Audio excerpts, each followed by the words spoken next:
नमस्कार, आप देख रहे हैं खबर दोपहर। मैं हूं आपके साथ विभा उपाध्याय और अब खबरों को जानते हैं विस्तार से। और सबसे पहले बात 5 राज्यों में होने वाले चुनाव को लेकर तारीखों के ऐलान की, जहां पर चुनाव आयोग ने मध्य प्रदेश, राजस्थान, तेलंगाना, छत्तीसगढ़ और मिजोरम में होने वाले विधानसभा चुनाव की तारीखों का ऐलान कर दिया है।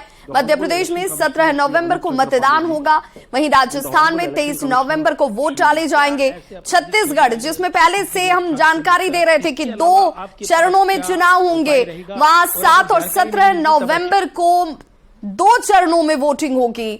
मिजोरम की बात करें तो 7 नवंबर को चुनाव होंगे, वहीं तेलंगाना में 30 नवंबर को वोटिंग होगी। सभी राज्यों के नतीजों के लिए जो तारीख घोषित की गई चुनाव आयोग की तरफ से, वो 3 दिसंबर की है, जब परिणाम आपके सामने होगी। वहां की जनता ने क्या मैंडेट दिया है, क्या उनका आदेश है, वो तस्वीर आपको दिखेगी। अगले साल होने वाले लोकसभा चुनाव से पहले इन 5 राज्यों के विधानसभा चुनाव बेहद महत्वपूर्ण माने जा रहे हैं। उसे सेमीफाइनल के तौर पर देखा जा रहा है। कहा जा रहा है कि इन चुनावों के परिणाम जो है वो वहां की जनता के मिजाज को बताने के लिए काफी महत्वपूर्ण हो जाते हैं। राजनीतिक जानकार इसे सत्ता का सेमीफाइनल कह रहे हैं।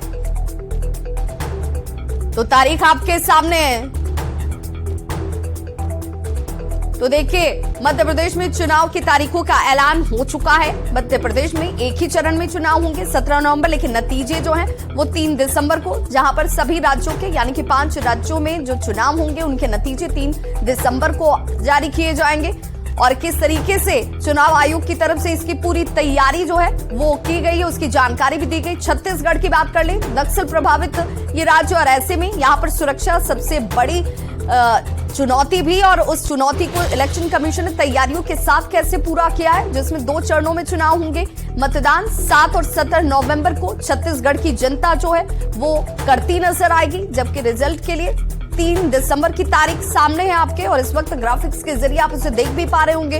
ये माना जा रहा है। तेलंगाना की बात कर ले तो दक्षिण राज्य तेलंगाना, वहां पर मतदान 1 चरण में होगा। 30 नवंबर की तारीख चुनाव की तरफ से, आयोग की तरफ से जानकारी के तौर पर रखी गई। 3 दिसंबर नतीजे का दिन, और 5 राज्यों के चुनावी नतीजे का दिन 3 दिसंबर ही है। मिजोरम में 1 चरण में वोटिंग होगी, 1 चरण में मतदान, और 7 नवंबर की तारीख है जब मिजोरम की जनता जो है वो वोट करती आपको दिखेगी, और 3 दिसंबर को परिणाम आपके सामने होंगे। मध्य प्रदेश से लेकर मिजोरम, तमाम इन 5 राज्यों के जो परिणाम होंगे, जो नतीजे होंगे, उससे जो राजनीतिक विश्लेषक हैं, जानकार हैं, वो ये मान रहे हैं कि इसे जनता के मिजाज को, उसके मन को जानने के लिए महत्वपूर्ण माना जा रहा है। लोकसभा चुनाव से पहले ये परिणाम बेहद महत्वपूर्ण होंगे। एक तरफ जिसे जीत हासिल होगी, जिन पार्टियों के पास जनता का मैंडेट होगा, वो ये बताने में काफी अहम भूमिका अदा करेंगे कि जनता देखिए हमारे साथ खड़ी है। लोकसभा चुनाव में इसका असर किस रूप में दिखता है, उसके को भी दर्शाने के लिए इसे सेमीफाइनल के तौर पर माना जा रहा है। और ऐसे में अब 5 राज्यों में चुनाव की तारीखों का ऐलान किया जा चुका है। सत्ता का सेमीफाइनल, जिसमें राजस्थान में चुनाव 23 नवंबर को, छत्तीसगढ़ में 2 चरणों में 7 और 17 नवंबर, मध्य प्रदेश में 17 नवंबर, मिजोरम में 7 नवंबर और तेलंगाना में 30 नवंबर को चुनाव होंगे। यानी कि मतदान की तारीख आपके सामने, और काउंटिंग 3 दिसंबर को।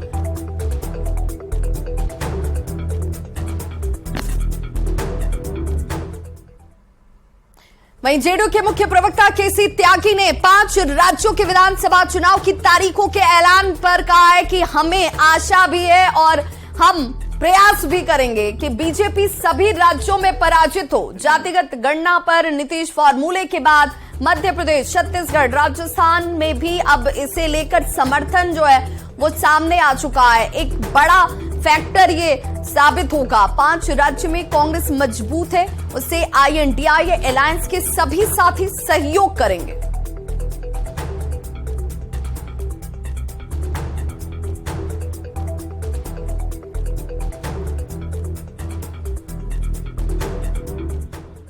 उत्तर प्रदेश और छत्तीसगढ़ की सरकारों ने भी जातिगत जनगणना कराएंगे, कराई जाएगी की घोषणा कर दी है, और नीतीश फॉर्मूला एक बहुत बड़ा फैक्टर इन चुनाव में उभर करके आएगा।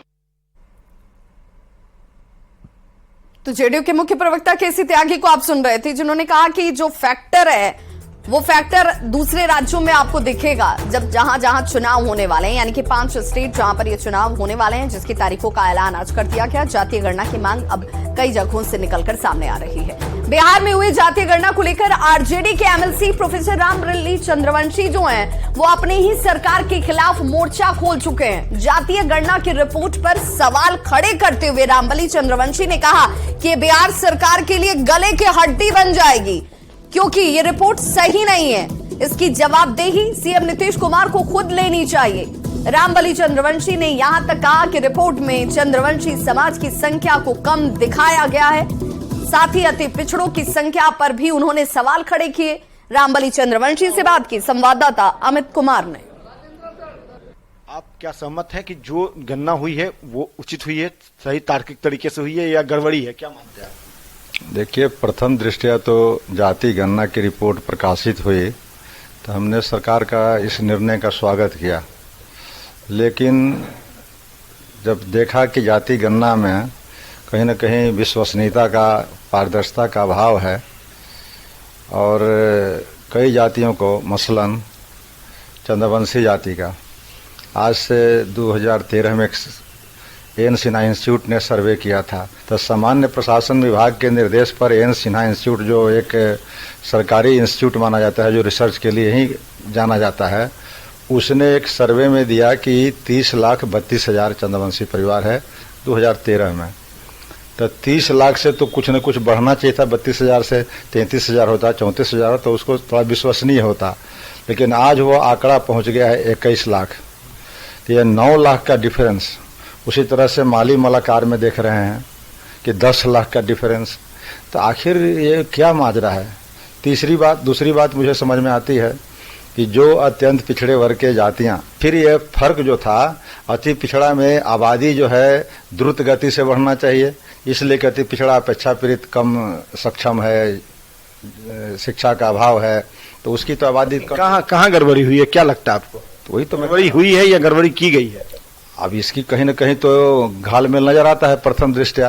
तो घालमेल अगर नहीं है तो सरकार से मैं अनुरोध करूंगा, ये सामाजिक मुद्दा, ये पार्टी लाइन पर इसको मैं नहीं बयान दे रहा हूं, अब पार्टी की तरफ से मैं अधिकृत भी नहीं हूं, लेकिन जिस समाज से मैं आता हूं, जिस वर्ग से आता हूं, उस वर्ग के हिसाब से मैं कह रहा हूं कि पार्टी को अगर विश्वसनीय बनाना है, यह जाति आंकड़ा या पारदर्शिता लानी है, तो एक मेरा अनुरोध है कि वार्ड स्तर पर, पहले भी मैं इसको कह चुका हूं कि पंचायत की सबसे छोटी इकाई होती है वार्ड, तो वार्ड स्तर पर इसका एक सर्वे कर लें, एक सूची बना लें और सूची बनाकर को पंचायत भवन में डिस्प्ले कर दें, और वह 15 दिन के लिए, जैसे निर्वाचन आयोग करता है, ताकि किसका छूट गया है और किसका बढ़ गया है लोग देख लें, उसके बाद अब प्रकाशित करें। ये चूंकि बहुत बड़ा मसला है, इस मसला में राज्य सरकार उलझ जाएगा, और अगर विश्वसनीयता, पारदर्शिता का सचमुच अभाव रहा तो यह सरकार के लिए गले की हड्डी बन जाएगी। चलिए, तो ये अल्टीमेटली जवाबदेही सरकार के मुखिया को लेनी चाहिए और नीतीश कुमार को आगे आकर के जाति गणना जो हुई है उस पर एक बार फिर से विचार करते हुए नए सिरे से पारदर्शी तरीके से रिपोर्ट को सार्वजनिक करना चाहिए। वार्ड स्तर पे, चूंकि चंद्रवंशी जी ने साफ तौर पे कहा कि वार्ड स्तर पे रिपोर्ट को पंचायत भवन में, जो पंचायत सरकार कहा जाता है, वहां सार्वजनिक करनी चाहिए, ताकि लोग अपना देख सके कि उनका नाम इस जाति रिपोर्ट में, जाति गणना जो हुई है उसमें है, आया भी है या नहीं। अगर नहीं आया है तो उसको ऐड किया जाए, ताकि वस्तुस्थिति साफ हो सके, बेहतर हो सके।